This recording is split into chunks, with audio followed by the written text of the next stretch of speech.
Hi everyone, welcome back for part 2, the present. So in the last video, I stopped it up on the year 2017. So in 2017, I got a new symptom. A symptom that I never associated with any of my symptoms in the past. And that was a symptom of a blockage. Excruciating pain. Felt like a bowel was going to burst in my stomach. Didn't know what the hell was going on. Didn't feel like a Crohn's burn, that burning, achy pain. It definitely felt like something was stuck, something was trapped. Scared the life out of me, to be honest. Shot the hospital as quick as I could.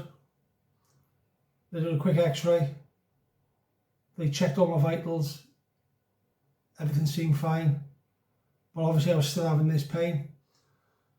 They gave me some painkillers. They gave me some laxatives, some Buscopan, some muscle relaxant. Left me there monitoring me. Kept an eye on vital signs. And eventually it just died away. And that was it. Didn't feel it again for about 6 months. 6 months it happened again. Slightly different, not as severe, but the same sort of problem.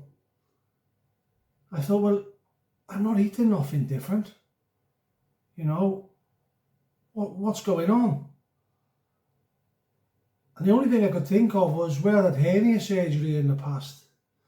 Maybe something was twisted there, a bit of bowel, maybe was half twisted, and because I didn't know anything else. So I went to my GP.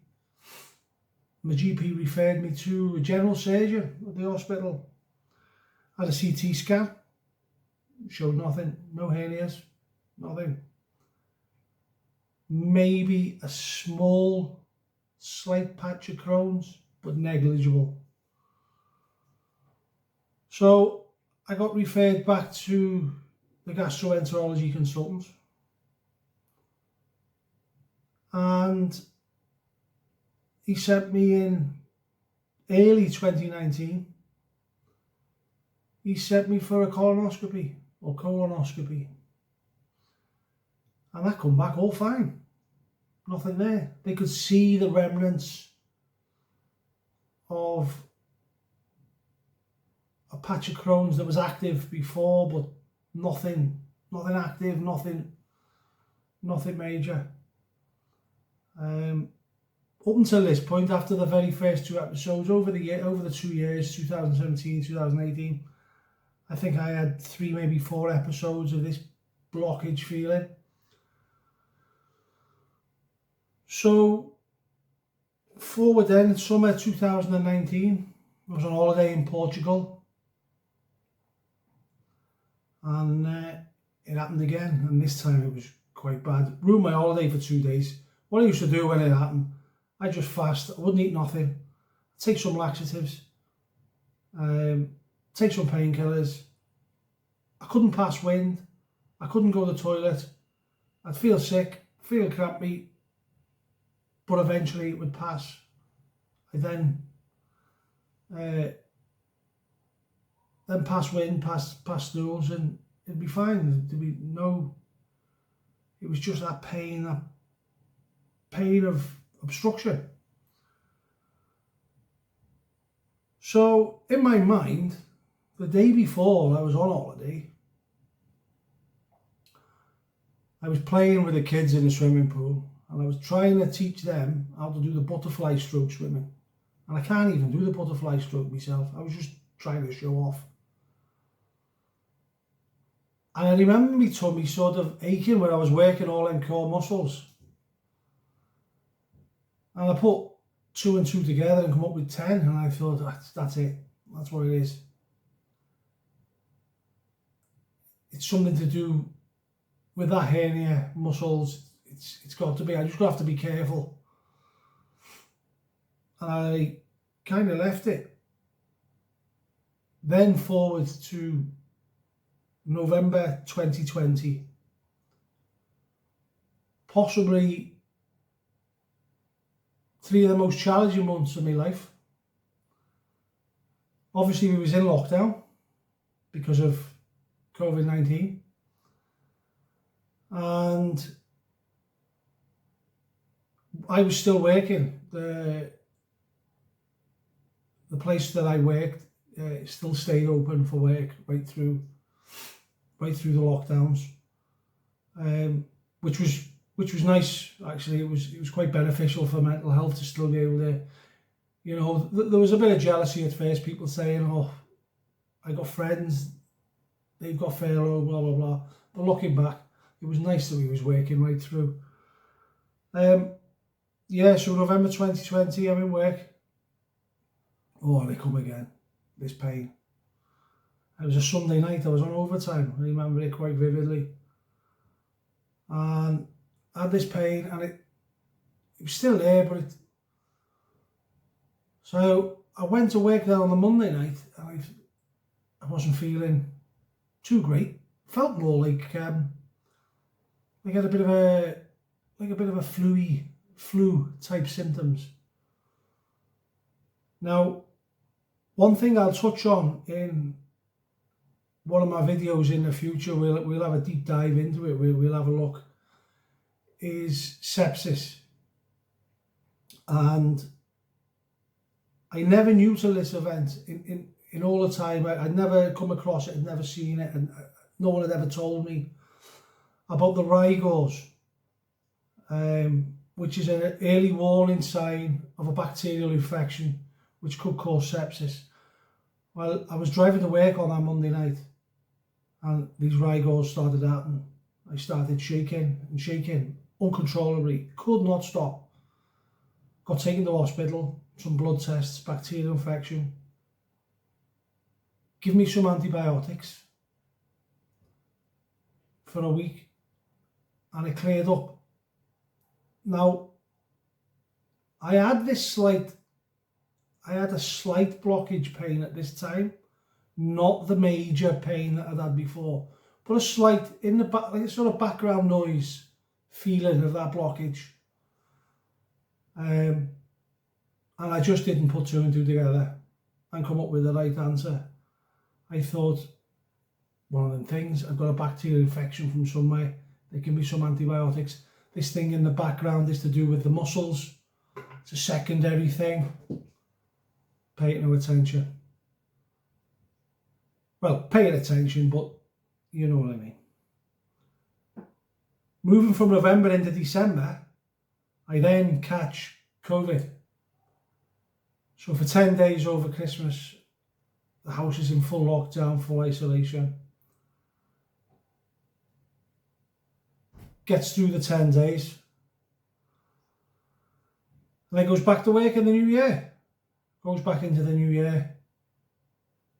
Oh, I had a flare up. Or what I thought was a flare. Now this time, I knew this is Crohn's.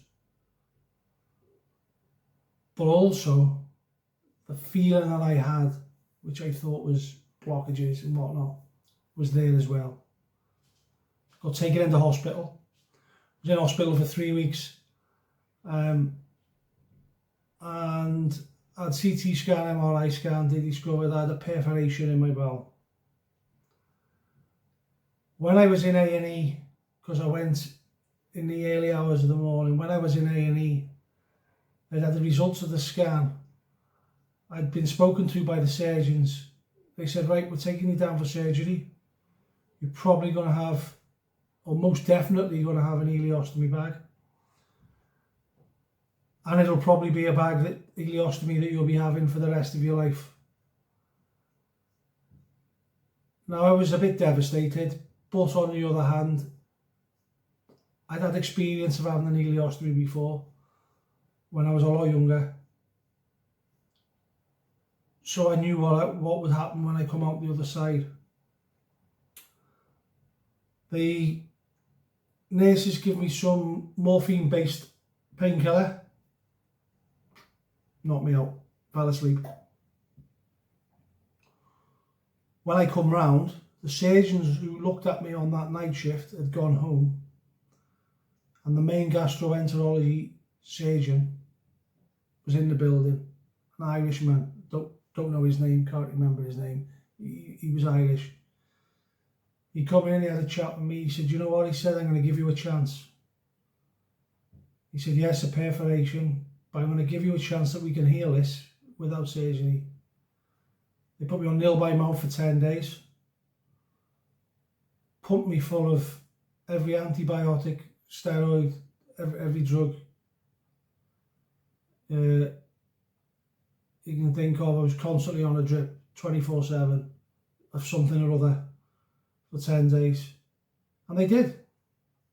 They cleared the perforation, and I had to start the road to recovery then. Within 5-6 weeks I was back in work, I was back to normal, everything was fine.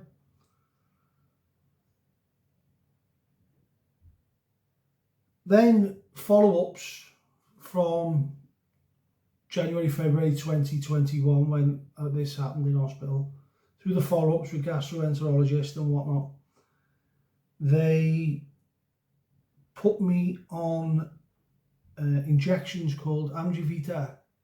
It's, you'll have to excuse my pronunciation, adalimumab or adalimumab, I think it is, it's something like that. Put me on these Amgevita injections in the July of last year. So I started taking the injections in the July of last year. And apart from in around 2006-07, I was put on azathioprine. I only stayed on it for 4 weeks because I couldn't handle it. It was, I was picking up colds and coughs, and it was terrible. So I stopped taking that. I felt all right. So apart from that, these injections, Amgevita, it's the only medication I've ever been given or ever taken for Crohn's disease. I've taken medications to relieve symptoms or to aid in other things, but specifically for, you know, Crohn's, stop Crohn's flare-ups medication. It's the only serious time I've been given any. But then at the turn of the year, so I've been taking the injections now for 5-6 months. Started feeling a lumpy feeling in the top right. It's almost like an air bubble. And I was feeling a bit nauseous with it sometimes. So I consulted my gastroenterologist nurse. She got the ball rolling again, went back seeing a gastroenterologist. I said, "Look, I'm taking the tablet, nothing Crohn's, but I'm getting this feeling and I don't know." So to be cautious, the gastroenterologist stopped the injections in April this year. And in the May this year, I went for an MRI scan just to see what was going on. The MRI scan come back and confirmed that I have an abnormal connection between my large and small bowel. So my second fistula, if you like. And they also discovered that my iron levels, oh no, sorry, we'll stop you there. I had that with the abnormal connection, which I knew about. I went on a caravanning holiday, and in the second week of the caravanning holiday, I started to get some real unpleasant symptoms. Gas, bloating, all in this area, feeling sick, chronic diarrhea. Knew it must have been something to do with this connection, maybe a bit of a slight bit of a flare-up. Went back to the doctors and whatnot, organised some blood tests because I had chronic heavy fatigue. heavy fatigue like I have never ever experienced in 21 years with Crohn's disease. The fatigue was absolutely unreal, to the point where I was getting up and having dizzy spells. Yeah, it was incredible. So the blood tests come back and they showed that my iron levels, almost, anemia, were very, very low. So where am I now? My bowel symptoms have all cleared up again. Not having a bowel symptoms at the moment, not having a bloating, on the iron medication, my energy levels have come back. So it's just a waiting game now, just trying to watch what I'm doing, trying to be a bit sensible. Whilst I wait for appointments and news, what the plan of action is going forward. And that's it for the present. In the next video, part 3, the last of this little 3-part mini series at the start of my channel, so you can sort of get to know me more, a little bit more. We'll be talking about the future, what it holds, what I hope it holds. Of course, we never know what the future holds, but what I'm planning on it will look like. I'm hoping it will look like. And yeah, I hope you can join me for that video too. If you've learned anything today, even if it's something really small, excellent. Any questions, drop them in the comments section. If I can answer them and get back to them, I always try and answer everybody. Yeah, give us a like, subscribe, share with your friends. If you know anybody who may find this familiar or be able to refer to something. And thank you for watching. I hope to see you in the next video. Thank you. Bye bye.